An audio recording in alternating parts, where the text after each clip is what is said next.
Daghan ka ayo mulok danog mo kataw ba? Kung magtagalog na perti daw gahi dili mi pareha ninyo hilig ng mo chismis.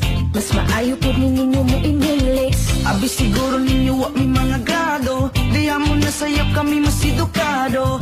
Isa man ang inyong pinakamaayo, inyo ang gisian mo kayang presidente.